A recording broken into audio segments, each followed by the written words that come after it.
આજના વિડીયોમાં જાણીશું મહાશિવરાત્રિના દિવસે કરાતા ઉપાયો વિશે। માન્યતા અનુસાર મહાશિવરાત્રિના દિવસે માતા પાર્વતી અને ભગવાન શિવના વિવાહ થયા હતા। એટલા માટે માસ મહિનામાં વદ તેરસના દિવસે શિવરાત્રિ મનાવાય છે અને શાસ્ત્રો અનુસાર મહાશિવરાત્રિની રાત્રે ભગવાન શિવજી કરોડો સૂર્યના તેજ સમાન જ્યોતિર્લિંગ રૂપે પ્રગટ થયા હતા। એટલે કે કરોડો સૂર્યનું જે તેજ થાય એટલા જ તેજથી જ્યોતિર્લિંગના રૂપે પ્રગટ થયા હતા। અને ત્યારબાદ મા મહિનાની તેરસ એટલે કે વદ તેરસના દિવસે મહાશિવરાત્રિ ઉજવાય છે એવી શાસ્ત્રો અનુસાર એવું કહેવાય છે। અને આપણે સૌ કોઈ જાણીએ છીએ કે ભગવાન શિવનો મહિમા દેવોના દેવ એટલે કે મહાદેવ અને ભોળા શંભુના નામથી પણ આપણે ઓળખીએ છીએ। તો ચાલો જાણીએ કે ભગવાન ભોળાનાથની કૃપા પામવા અને તેમના ભોળપણનો લાભ લેવા મહાશિવરાત્રિના દિવસે શું શું કરી શકાય અને આપણી મનોકામના પૂર્ણ કરી શકાય।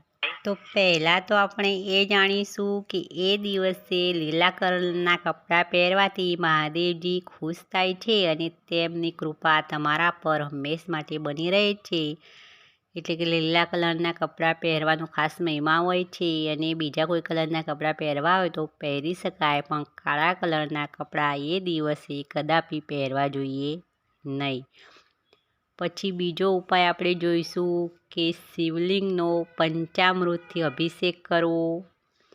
પછી મહાશિવરાત્રિના દિવસે પ્રથમ પહરમાં પાણીમાં થોડું દૂધ નાખી અને એ દિવસે સ્નાન કરવું અને ઓમ ઈમ ઈશાનાય નમઃ મંત્રનો જાપ કરવો। પછી એના પછી તમે જો તમારી કોઈ મનોકામના પૂર્ણ કરવા માગતા હોય એટલે કે તમારી કોઈ એવી ઈચ્છા હોય તેને આપણે પૂર્ણ કરવા માગતા હોય તો એ દિવસે તમારી કોઈ ઈચ્છાઓ હોય અને તેને કાગળ પર લાલ પેનથી લખીને કાગળની ચિઠ્ઠી બનાવી જમીનમાં ખાડો કરી દાટી દેવી અને તેના પર એક છોડ વાવી દેવો અને રોજ પાણી આપવું તો તમારી મનોકામના ટૂંક સમયમાં પૂરી થઈ શકે છે।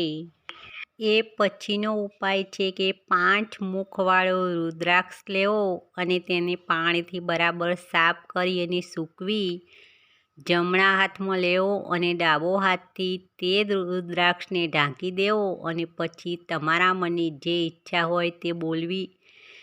અને હા, ઈચ્છા સકારાત્મક હોવી જોઈએ, કોઈનું ખોટું કરવાની ભાવનાવાળી ઈચ્છા ન હોવી જોઈએ।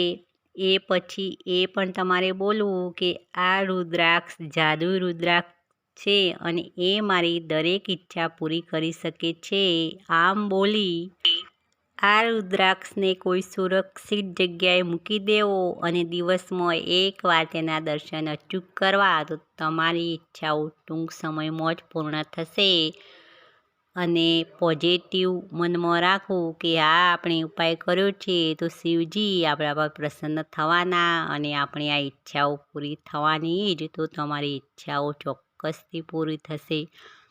એ પછીનો ઉપાય છે કે શિવરાત્રિના દિવસે 21 બીલીપત્ર લેવા અને તે બીલીપત્ર ઉપર દરેક બીલીપત્ર ઉપર ચંદનથી ઓમ નમઃ શિવાય લખવું અને તેને શિવલિંગ પર ચડાવવા અને તે ચડાવતી વખતે તમારી જે ઈચ્છા હોય તે મનમાં બોલવી।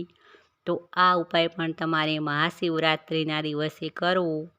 તો જો આવા ઉપાયો સકારાત્મક વિચારો સાથે પૂરી પોઝિટિવિટી અને શ્રદ્ધાથી કરવામાં આવે તો તમારી દરેક મનોકામના ભગવાન શિવજી પૂર્ણ કરી શકે છે અને ભગવાન ભોળાનાથ દરેકના પર પ્રસન્ન થઈ અને તેમની દરેક ઈચ્છાઓ પૂરી કરે છે। તો મિત્રો, વિડીયો પસંદ આવે તો એક લાઈક અવશ્ય કરવું અને શેર પણ કરો અને આવા નવા વિચાર જાણવા અમારી નવી વિચારધારા ચેનલને સબસ્ક્રાઈબ કરો। ફરી મળીશું નવા કોઈ વિચાર સાથે નવી વિચાર